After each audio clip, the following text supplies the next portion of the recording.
حاضرین گرامی، ہم نے ابھی 34ویں نشست ختم کی تھی، اب 35ویں پر جا رہے ہیں، جو کہ معراج کا دوسرا دور ہے اور بیت المقدس سے عالم بالا تک سفر کا ذکر ہے۔ گزشتہ نشست میں ہم نے معراج نبوی پر بات کرتے ہوئے یہاں تک پہنچے تھے۔ گزشتہ نشست میں ہم معراج نبوی پر بات کر رہے تھے اور یہاں تک پہنچے تھے کہ حضرت ام ہانی رضی اللہ عنہ سے انہوں نے واقعہ بیان کیا اور آپ باہر تشریف لے جانے کے لیے اٹھ کھڑے ہوئے۔ اب آگے بڑھتے ہیں۔ ام ہانی رضی اللہ تعالی عنہ راوی ہیں کہ میں نے حضور صلی اللہ علیہ وسلم سے عرض کیا کہ آپ اس واقعے کا ذکر باہر نہ کریں، لوگ آپ کو جھٹلائیں گے۔ حضور نے فرمایا کہ میں ضرور کروں گا، لہذا میں نے ان کے پیچھے ایک اپنی کنیز کو روانہ کر دیا تاکہ وہ واپس خبر دے سکے۔ اس سے آگے کا حال ہم بیان کر چکے ہیں، مگر جیسا کہ ہم نے بیان کیا تھا کہ یہ روایت بھی اس کا پرتو یا تسلسل ہے جو ابن اسحاق رحمہ اللہ تعالیٰ نے بیان فرمائی ہے۔ اس میں صرف ایک کڑی ملا دیں تو بآسانی پورا ماجرا سمجھ میں آ جائے گا، اور وہ ہے نماز تہجد، جس کا حضور صلی اللہ علیہ وسلم نے کہیں ذکر نہیں فرمایا کہ وہ آپ نے کہاں ادا فرمائی۔ حدیث اس طرح ہے کہ میں نے عشاء کی نماز تمہارے ساتھ پڑھی اور فجر کی نماز بھی، لیکن تہجد کی نماز جو کہ حضور نے کبھی قضا نہیں فرمائی، وہ کب و کہاں پڑھی اس کا کوئی ذکر نہیں ہے۔ اور وجہ یہ ہے کہ تہجد اللہ بندے کے درمیان ایسا راز ہے جس کی تشہیر کی ممانعت ہے، لہذا اگر حضور اس کا چرچا کرتے تو یہی آپ کی سنت قرار پاتی اور بعد میں تمام امت پر اس کا اتباع لازم ہو جاتا، جو مشیت عزدی کے قطعی خلاف تھا۔ پھر یہ صورت نہیں ہوتی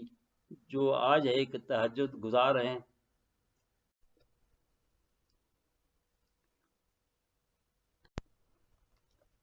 وہ اپنے بارے میں کبھی تشہیر نہیں کرتے، کیونکہ اللہ سبحانہ تعالیٰ کو یہ سخت ناپسند ہے کہ کوئی شخص وہ راز ظاہر کرے جس کی تشہیر کی اجازت نہ ہو،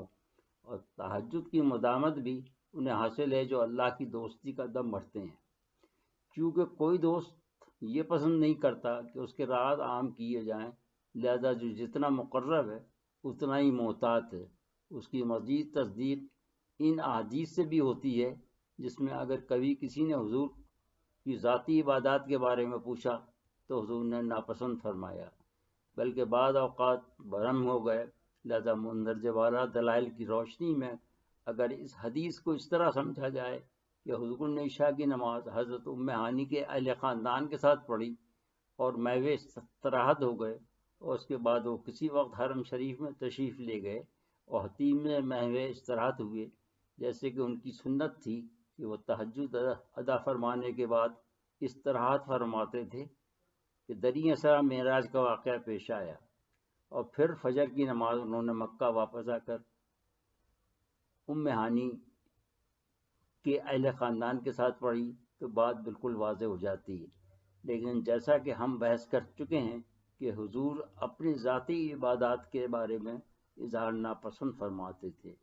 لہذا یہ حصہ حدیث میں موجود نہیں ہے، اس وجہ سے یہ التباس آ رہا ہے۔ یہاں ایک اور بات دلچسپی سے خالی نہیں کہ بعض محدثین نے ذکر کیا ہے کہ پہلے حضور صلی اللہ علیہ وسلم نے عشاء کی نماز بیت المقدس میں ادا فرمائی، اس کے بعد دوبارہ انبیاء کی امامت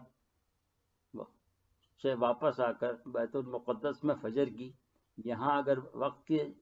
فرق کو مد نظر رکھا جائے تو دونوں باتیں ممکن ہیں کہ حضور نے وہاں بھی امامت فرمائی،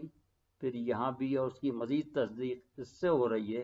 کہ جن دو قافلوں کو پیچھے چھوڑائے تھے وہ شہادت دے رہے ہیں، جن کو حضور نے بطور شہادت پیش کیا، اور حدیث اس طرح ہے کہ جو کہ قریش کی شہادت طلب کرنے پہ حضور نے بیان فرمائی۔ اس کی علامت یہ ہے کہ میں فلاں قبیلے کے پاس سے گزرا جو فلاں وادی میں تھا، تو اس قافلے کے اونٹوں کو میری سواری کے اس جانور سے نے بھتکا دیا، ان کا ایک اونٹ بھاگ گیا، تو میں نے اس اونٹ کی جانب ان کی رہنمائی کی۔ اس وقت میں شام کی طرف محو سفر تھا۔ پھر میں واپس آیا، یہاں تک کہ جب مقام مجنان میں فلاں قبیلے کے پاس سے گزرا تو میں نے ان لوگوں کو سوتا پایا۔ ان کا ایک برتن رکھا تھا جس میں پانی تھا، انہوں نے اس پر کوئی چیز ڈھانک رکھی تھی۔ میں نے اس کا ڈھکنا کھولا اور جو چیز اس میں تھی وہ پی لی، پھر جیسا تھا ویسے ہی ڈھانک دیا۔ اور ان کی پہچان یہ ہے کہ ان کا قافلہ اس وقت مقام بیدا کے کوہ تنیم سے اتر چکا ہے۔ اس کے آگے ایک بھورا سیاہی بائل اونٹ ہے جس پر 2 تھیلے ہیں، ان میں سے ایک تو سیاہ ہے، دوسرا مختلف رنگوں کا ہے۔ ہانی سے ہی آگے مروی ہے کہ جب حضور صلی اللہ علیہ وآلہ وسلم نے یہ فرمایا تو لوگ تصدیق کے لیے دوڑے،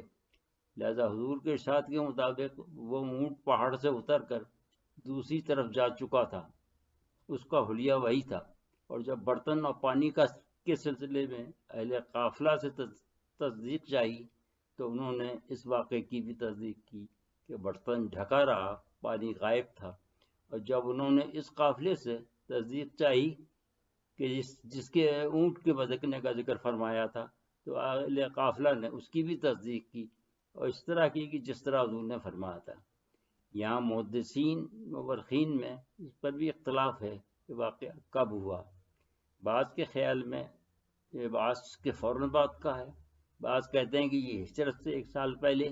یا ہجرت والے سال کا ہے۔ کچھ کا خیال ہے کہ واقعہ 2 مرتبہ پیش آیا، ایک مرتبہ عالم رویا میں اور دوسری مرتبہ عالم ہوش میں بدن کے ساتھ۔ اس طرح تاریخوں پر بھی اختلاف ہے اور دن پر بھی، لیکن متأخرین کے نزدیک 27 رجب المرجب شب معراج ہے۔ ابن اسحاق رحمۃ اللہ علیہ نے یہ آگے فرمایا کہ مجھ سے ایسے شخص نے جسے میں جھوٹا نہیں سمجھتا، یعنی ابو سعید حضری کی روایت بیان کی ہے کہ انہوں نے کہا کہ میں نے رسول اللہ کو فرماتے سنا کہ بیت المقدس میں جو کچھ ہوا اس سے میں جب فارغ ہوا تو سیڑھی لائی گئی اور میں نے